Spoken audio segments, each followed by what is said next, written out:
Welcome back ناظرین. شیخ رشید کی قسمت کا فیصلہ کل ہوگا. شیخ رشید نااہل ہوں گے یا نااہلی سے بچ جائیں گے، یہی ہم نے سوال رکھا ہے سوشل میڈیا اکاؤنٹس کے ذریعے آپ کے سامنے بھی.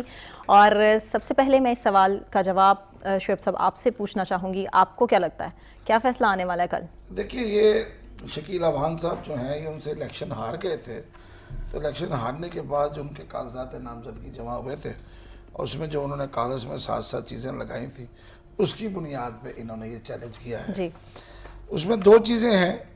ایک تو یہ ہے کہ ان کی جو زمین ہے وہ اتنی ہے اور اس میں لکھی اتنی ہے. صحیح. شیخ صاحب یہ کہتے ہیں کہ میری یہ زمین جو ہے مختلف اوقات میں خریدی گئی ہے، وہ ٹوٹل ہے، اس ٹوٹل میں کہیں شاید ان کی مسنگ ہوئی ہے کوئی.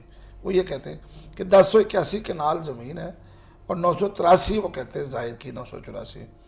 دوسرا جو چیز ہے اس پہ مجھے تھوڑا سا اعتراض ہے. میرا ایک گھر ہے، میں اس کی قیمت لکھ کے بھیجتا ہوں. اگر کوئی شخص یہ کہتا ہے کہ اس کی قیمت زیادہ ہے، تو اس کا کون فیصلہ کرے گا کہ زیادہ ہے یا کم ہے، یا کم ہے یا زیادہ ہے؟ میں تو آپ کو لوگوں کے گھروں کی قیمت نکلوا دوں الیکشن کمیشن سے، تو آدھے بندے اس بنیاد پہ فارغ ہو جائیں گے کہ انہوں نے اپنے گھر جتنے میں لکھے ہیں نا، وہ آپ تصور نہیں کر سکتے. آدھے اثاثے چھپانے کے ریفرنس میں سر یقیناً. اب یہ بہرحال چونکہ فیصلہ سپریم کورٹ کا ہے، وہ اس بارے میں کیا کہتے ہیں، اثاثے چھپائے. اب ایک گھر ہے، ایک زمین ہے، دونوں موجود ہیں، دونوں موجود ہیں، پاکستان میں ہے، پاکستان سے باہر نہیں ہے. جب آپ اس کا پاناما سے مقابلہ کرتے ہیں، یہ بہت مختلف چیز ہے. پاکستان میں آپ نے جائیداد خریدی ہے، پاکستان میں پیسہ خرچ کیا ہے.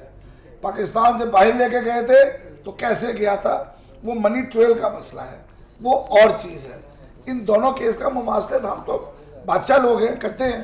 لیکن مجھے ایک چیز پوچھنی ہے، جسٹس شیخ عظمت سعید صاحب کی عدالت میں کل یہ فیصلہ ہونے جا رہا ہے. وہاں جو خواجہ سعد کا فیصلہ آج تک پینڈنگ پڑا ہے، 5 سال گزر گئے، اسمبلی چلی گئی.